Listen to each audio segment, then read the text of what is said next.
സെമിനാരിൽ പഠിച്ച അവസരത്തിൽ ഏറ്റവും നല്ല അനുഭവങ്ങളൊന്ന് എക്യുമെനിക്കൽ മീറ്റിംഗ് കൂടിയ ഒരവസരമാണ്. വിവിധ വിഭാഗത്തിൽപ്പെട്ട ക്രൈസ്തവർ ഒരുമിച്ച് കൂടി പ്രാർത്ഥിക്കുകയും വിശ്വാസത്തിൻ്റെ സംഹിതകൾ പരസ്പരം പങ്കുവയ്ക്കുകയും ചെയ്യുന്ന വളരെ മനോഹരമായൊരു അനുഭവം. ആ ഒരു എക്യുമെനിക്കൽ മീറ്റിംഗ് കൂടിയത് തിയോളജി പഠിക്കുന്ന അവസരത്തിലാണ്. അതിന് തൊട്ട് മുമ്പ് വരെ പല ക്രൈസ്തവ വിഭാഗങ്ങളോടും ചെറിയൊരു മാനസിക അകൽച്ച തോന്നിയിട്ടുണ്ട്. പക്ഷേ കുറച്ചും കൂടി അവരെയൊക്കെ അടുത്ത് അറിയാൻ സാധിച്ച ശേഷമാണ് മനസ്സിലായത് നമ്മളൊക്കെ സെയിം പാത്തിലാണല്ലോ എന്ന്.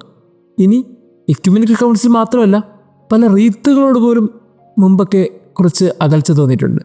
പിന്നീട് ഒരു റീത്തിൻ്റെ വിഭാഗത്തിലൊക്കെ ഒരുമിച്ച് ദിവ്യബലി അർപ്പിക്കുമ്പോഴും ഒരുമിച്ച് ക്ലാസ്സുകളിലൊക്കെ പങ്കെടുത്ത ശേഷമൊക്കെയാണ് മനസ്സിലായത് നമ്മളൊക്കെ സെയിം പാത്തിലാണ്. അങ്ങനെ ഒരു തിരിച്ചറിവാണ് പിന്നീട് കുറച്ചും കൂടി മനസ്സിനെ വിശാലമാക്കിയത്. കുറച്ചും കൂടി ആദരവോടെ എൻ്റെ റീത്തിനെയും എൻ്റെ വിഭാഗത്തെയും ഞാൻ കാണുന്നു, അതേപോലെ മറ്റു വിഭാഗങ്ങളെയും മറ്റു റീത്തുകളെയും കണ്ടു തുടങ്ങി. ഒരുപക്ഷെ ആ മീറ്റിംഗ് ഇല്ലായിരുന്നുവെങ്കിൽ ഞാൻ ഇത്ര വിശാലതയോടെ സംസാരിക്കുകയോ ചിന്തിക്കുകയോ ചെയ്യില്ലായിരുന്നു. ഇന്നത്തെ ഗോസ്പലിൽ അങ്ങനെ ഒരു എക്യുമെനിക്കൽ മീറ്റിങ്ങിന് വേണ്ടി ക്രിസ്തു കുറച്ചും കൂടി എൻട്രി ചെയ്യുകയാണെന്ന് തോന്നുന്നുണ്ട്. യോഹന്നാൻ സുവിശേഷത്തിൽ ആകപ്പാടെ സംസാരിക്കുന്നതായിട്ട് നമ്മൾ കാണുന്ന അപൂർവങ്ങളിൽ അപൂർവമായ ഒരിടമാണ് ഇന്നത്തെ യേശുവുമായുള്ള സംഭാഷണം. യോഹന്നാൻ വന്നിട്ട് പറയും, കർത്താവേ, നിന്റെ നാമത്തിൽ ഒരുവനോട് പിശാചുക്കളെ ബഹിഷ്കരിക്കുന്നത് കണ്ടു, ഞാൻ അവനെ തടഞ്ഞു. അപ്പോൾ യേശു വെച്ച്, നീ എന്തിനാ അവനെ തടഞ്ഞത്? ഈ ഒരു സംഭാഷണത്തെ കാര്യം മനസ്സിലാവും. അവൻ യേശുവിൽ വിശ്വസിച്ച ഒരുത്തനാണ്. യേശുവിൽ വിശ്വസിച്ചു, പക്ഷേ 12 പേരുടെ ഗണത്തിലില്ല, യേശുവിനെ പിന്നാലെ നടന്നവരുടെ കൂട്ടത്തിലില്ല. പക്ഷെ അവൻ യേശുവിൽ വിശ്വസിച്ചു. അവൻ്റെ മിനിസ്ട്രി ഒരു പ്രത്യേക രീതിയിലായിരുന്നു. അവൻ്റെ മിനിസ്ട്രി ആ രീതിയിൽ ചെയ്തു പോയി. പക്ഷെ അവൻ്റെ ബേസ് എന്ന് പറയുന്നത് ക്രിസ്തുവാണ്. അതുകൊണ്ട് അവൻ്റെ അടിസ്ഥാനം കിടന്നിടത്തുനിന്ന് തന്നെയാണ് അവൻ തുടങ്ങിയതും ഇപ്പോൾ ചെയ്തുകൊണ്ടിരിക്കുന്നത്. അപ്പോൾ യേശു പറഞ്ഞു, അവനെന്തിനാ തടഞ്ഞത്? നമുക്കെതിരല്ലാത്തവൻ നമ്മുടെ പക്ഷത്താണ്. പ്രിയമുള്ളവരെ, എനിക്ക് തോന്നുന്നു ഇങ്ങനെ ഒരു എക്യുമെനിക്കൽ മീറ്റിംഗ് നമുക്കിന്ന് അത്യാവശ്യമാണ്. നമ്മളൊക്കെ ഇന്ന് ഒത്തിരി കോമ്പറ്റ് ചെയ്യുന്നുണ്ട്, റീത്തുകൾ തമ്മിൽ, വിഭാഗങ്ങൾ തമ്മിൽ. ഇങ്ങനെ പരസ്പരം നമ്മളിങ്ങനെ അകൽച്ച വെച്ച് എത്ര നാൾ മുന്നോട്ട് പോകും? എത്ര നാൾ നമ്മളിങ്ങനെ പരസ്പരം വാശി പിടിച്ചിരിക്കും? നമ്മളുടെ ബേസ് എന്ന് പറയുന്നത് ക്രിസ്തുവിലാണ്. ഈ ക്രിസ്തുവിൽ നമ്മൾ നിൽക്കുമ്പോൾ എല്ലാവരും അവരവരുടെ രീതികൾ കൊണ്ട് ക്രിസ്തുവിനെ മഹത്വപ്പെടുത്തുമെന്ന് വിശ്വസിക്കാനല്ലേ കുറച്ചും കൂടി നല്ലത്.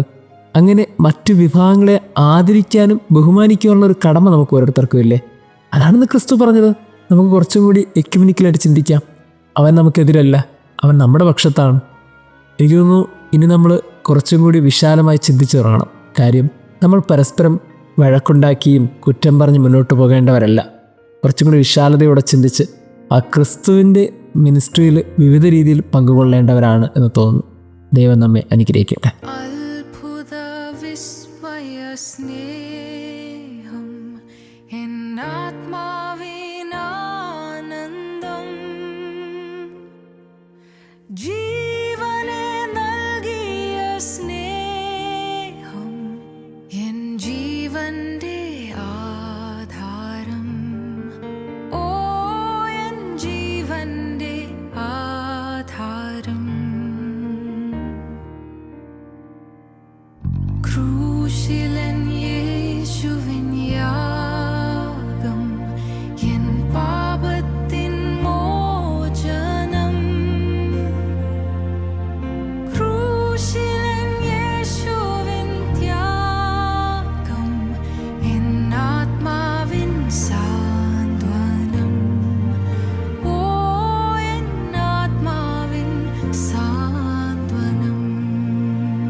നന്ദി.